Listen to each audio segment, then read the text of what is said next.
Rebonjour, rebonsoir, avec moi, le gars des plantes.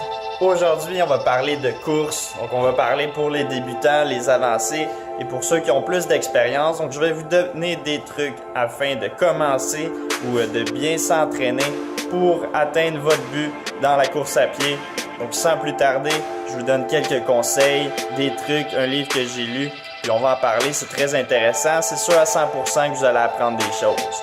Je vous retiens pas plus, on commence le vrai vidéo à l'instant. Alors, la course à pied, le sport que tout le monde peut faire, peu importe l'âge ou le statut économique.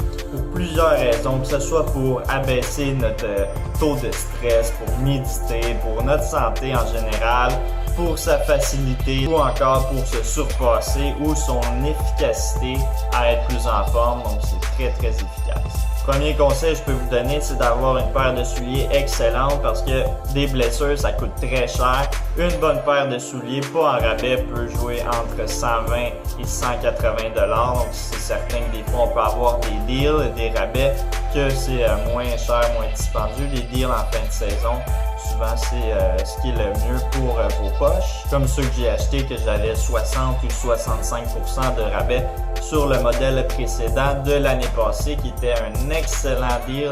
Et puis, je sais que les souliers sont très bons. Donc, à ce niveau-là, j'ai fait une bonne affaire. Très important, c'est d'essayer ces souliers avant de les acheter. Donc, aussi de prendre en considération certains détails dont tes besoins, comment tu vas courir, comment est-ce que tu cours présentement, donc ta foulée. Ça, c'est-à-dire, est-ce que tu es plus le pied comme ça, le talon ou vers l'avant? Des choses comme ça à prendre en considération lorsqu'on achète son soulier parce que ça peut jouer en fait sur le type de soulier qu'on va avoir. Puis, bien évidemment, les essayer et de voir si on est confortable dedans. Ne jamais acheter une paire de souliers de course pour son look, sa beauté, parce que souvent, c'est les souliers qui sont le moins adaptés à nos besoins. Donc, toujours privilégier le confort, puis ce que le soulier offre comme composant. Donc, la semelle aussi, c'est une chose importante à prendre en considération. Tout ce genre de choses-là, si vous voulez plus un soulier de type de route ou en montagne. Donc, des sous-aspects, autrement dit, qui est très important à prendre en considération lors de l'achat du soulier en tant que tel. Pour les débutants ou ceux en début de saison, en fait, donc c'est important de ne pas improviser, en fait, de se faire un plan, de commencer graduellement. Donc, des choses comme ça, c'est vraiment de prendre, en fait, le temps qu'il faut pour bien adapter notre corps à ce changement-là, autant qu'il soit drastique ou pas. Donc, c'est en fait, d'être en forme, mais pas trop rapidement parce que sinon ça peut causer plusieurs troubles sur le long terme et sur le court terme aussi. Ça, c'est à faire attention aussi, là. C'est mieux de commencer tranquillement puis d'avoir une courbe de croissance plus élevée que le contraire. Ce que je recommande pour en fait graduellement augmenter nos performances, c'est de courir au moins 3 à 4 fois semaine, ou du moins pour les débutants de faire de la marche ou de la marche rapide, un petit jogging. Donc ça, c'est important. En haut de 3 fois là, pour avoir vraiment une amélioration. C'est mieux en fait de s'entraîner plusieurs jours, des petites quantités, donc mettons 20-30 minutes, que exemple 1 à 2 fois semaine, mais des 1 heure. Donc ça, c'est vraiment important là, d'y aller plus de fois, mais moins longtemps plutôt que le contraire. Maintenant, on passe aux choses sérieuses. On parle un petit peu d'un plan. Donc, qu'est-ce que c'est en fait un plan adapté à vos besoins? Donc, on y vient, ça ne sera pas bien long, je vous explique ça à l'instant. Alors, dans ce livre-là ici, qui est un excellent livre, je vous conseille à tout le monde, là, autant pour les débutants que l'expert ici, comme on voit, qui est un livre écrit par Jean-Yves Cloutier en collaboration avec Michel Gauthier, donc 2 excellents coureurs du Québec. Et puis, un plan en fait, pour débutants, pourrait ressembler à ça. Alors, pour les débutants, en fait, là, c'est de commencer à marcher, puis jusqu'à temps de se rendre, exemple ici, à 3 fois de la marche rapide pendant 45 minutes. Alors, un plan pourrait ressembler à ça ici. Là, on peut marcher ici, puis c'est de commencer tranquillement. Là, on peut faire des marches de 20 à 30 minutes.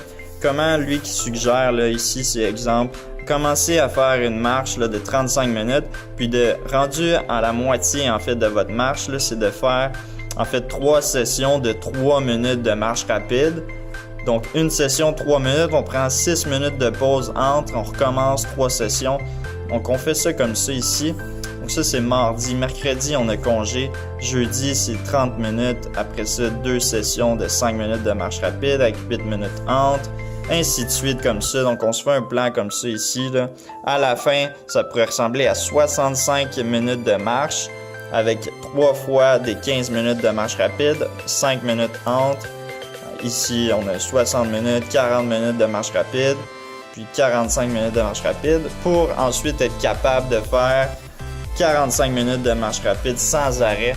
C'est ce qu'on veut avoir. Donc, c'est pas à pas de jogging, c'est pas à pas de marche, c'est vraiment une marche plus élevée en termes de vitesse, si on veut, qui pourrait rendre en fait une marche rapide. Je peux le mettre sur pause là, pour vous donner en fait une idée d'un plan qui propose ici. L'étape 2 pour les débutants, ça serait être capable de faire une course lente de 10 minutes, et ça 3 fois par semaine. Donc toutes les données ici que vous voyez, là, c'est en marche rapide. Donc ici, on a 25 minutes de marche rapide avec 4 fois 30 secondes de course lente. Donc ça, c'est un petit jogging rapide. Avec 1 minute entre, donc ainsi de suite. Donc ici, à la fin de la semaine, on a 30 minutes de marche rapide avec 2 minutes de course lente sans arrêt. Et puis à la fin ici, ça pourrait ressembler à 40 minutes de marche rapide avec 3 sessions de 3 minutes de course lente avec 1 minute d'intervalle, 2 sessions de 5 minutes avec 40 minutes de marche rapide, 45 minutes de marche rapide et 10 minutes de course lente. Donc ça pourrait ressembler à la deuxième étape d'un plan de débutant pour ensuite se rendre à la troisième étape qui est une course de 20 minutes et ça 3 fois par semaine. Donc toutes les données ici c'est en course lente, donc on fait 10 minutes de course lente 2 fois semaine, 3 fois pour commencer et à la fin on est rendu à 20 minutes de course lente.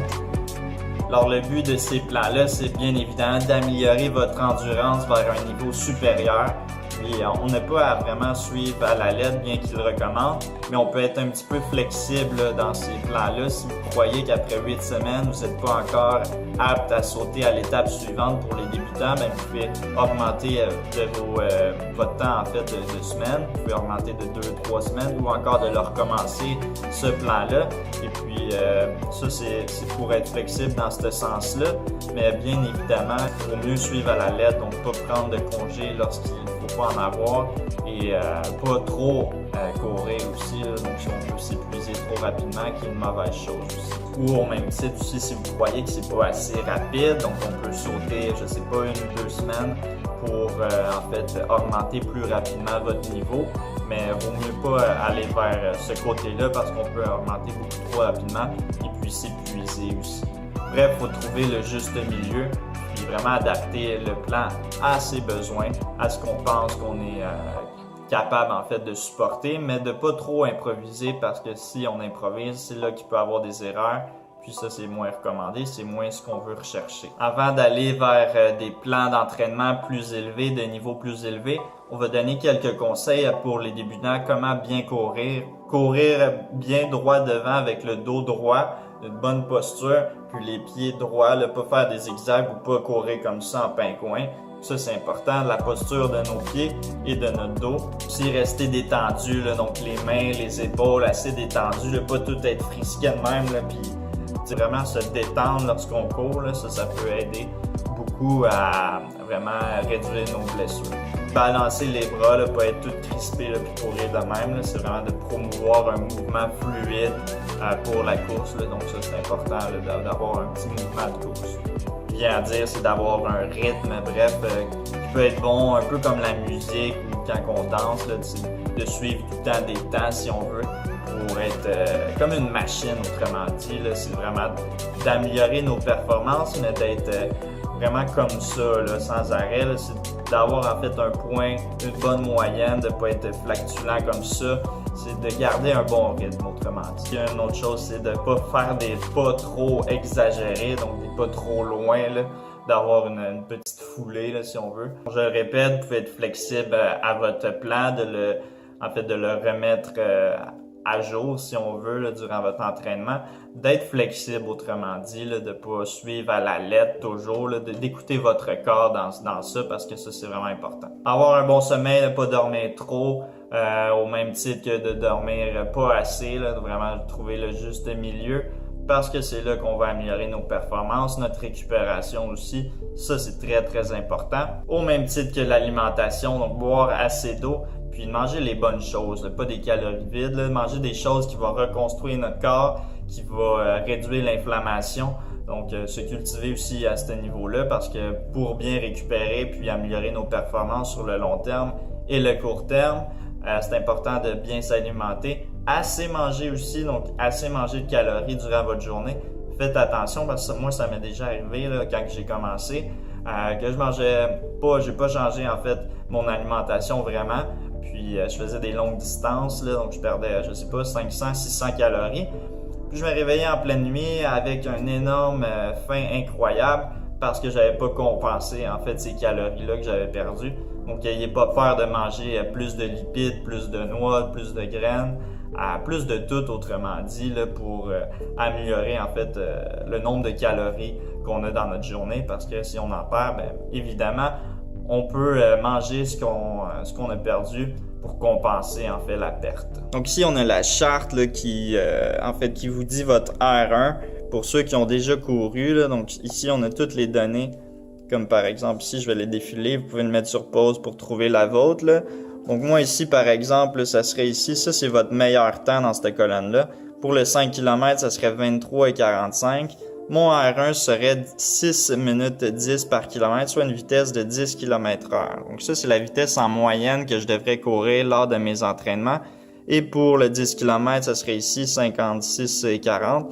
Toujours mettre en négatif lorsque notre temps, en fait, est entre les deux. Là. Donc moi, j'ai déjà fait un meilleur temps que ça, mais ça, j'ai jamais fait 53,20. Donc, je tombe dans cette case-là ici, qui devrait être pour mes entraînements du 10 km une vitesse de 7 minutes par kilomètre, qui est 8,5 par km/h.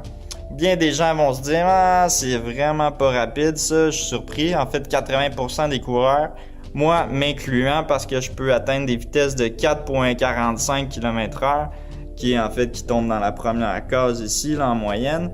Mais jamais de ma vie, j'ai fait un temps de 19,35 au 5 km. Pas encore, ça va venir. Mais bon, c'est important de courir à une bonne vitesse. Il faut courir à une bonne vitesse parce que la majorité des coureurs en font trop. Donc, ils font des trop grandes distances, ils font des surentraînements, ils courent trop durant la semaine, ils courent trop vite aussi.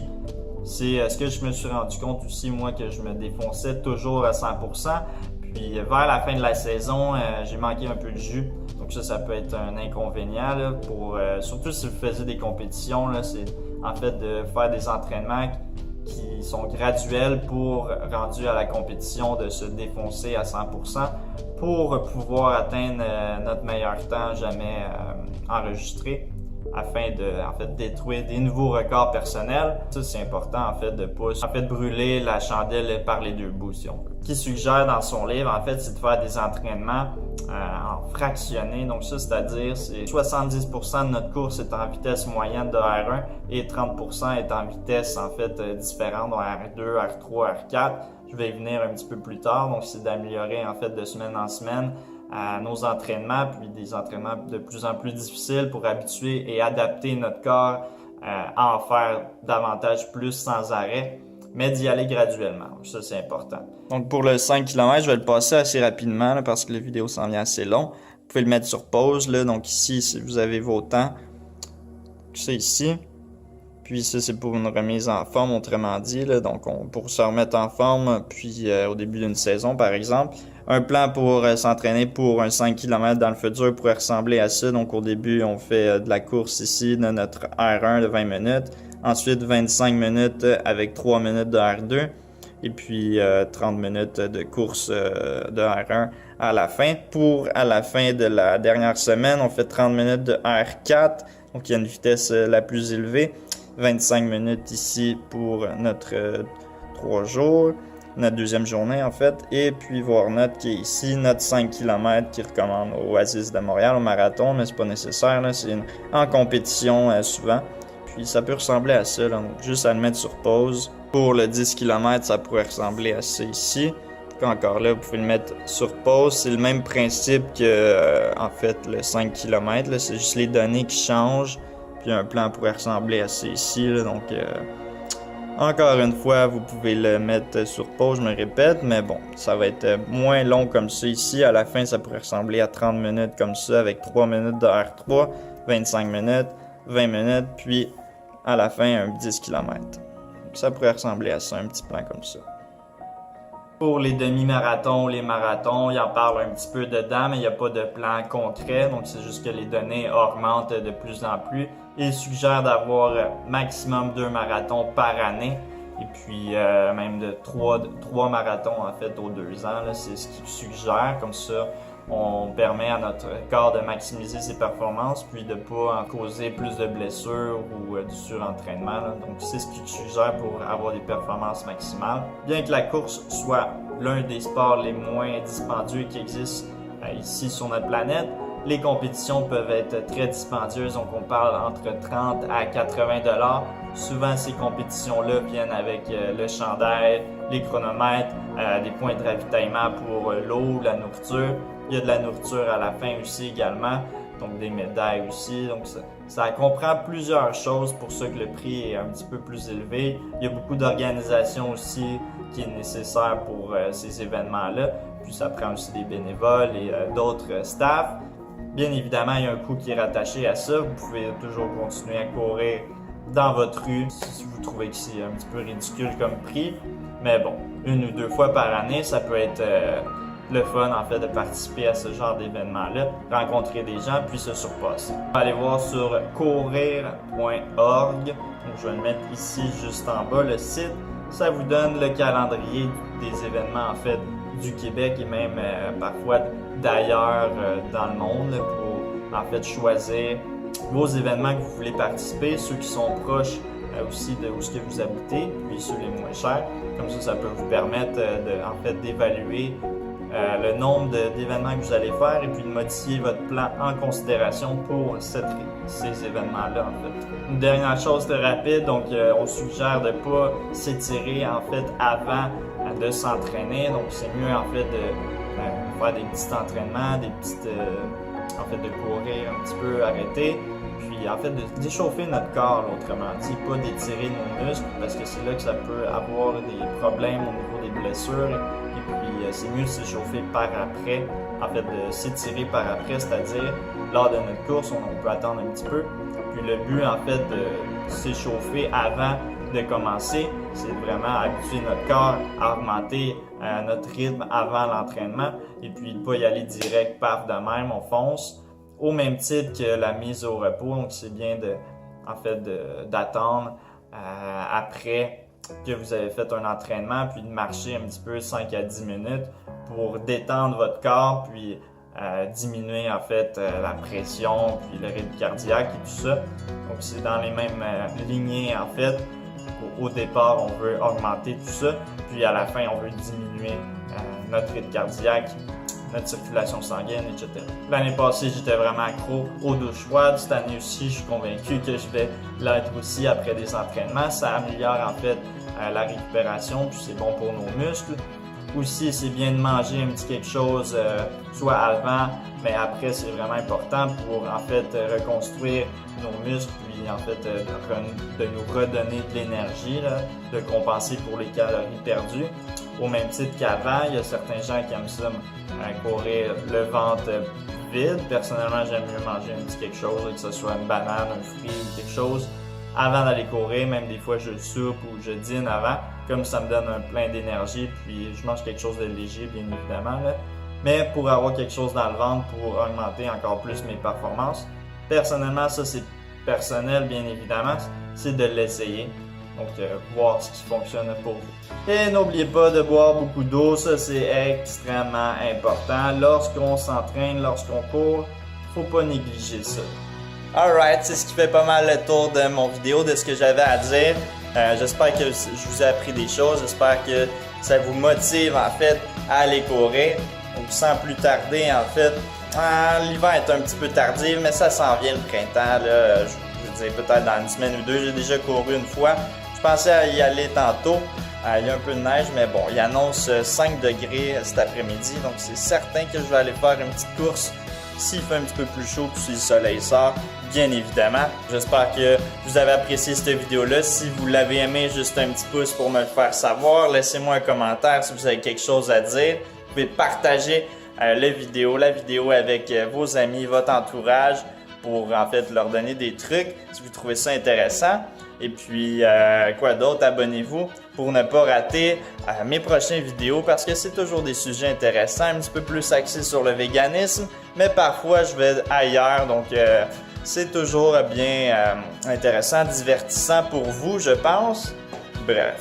Et n'oubliez pas, les animaux sont nos amis et on ne mange pas nos amis. Alright, peace.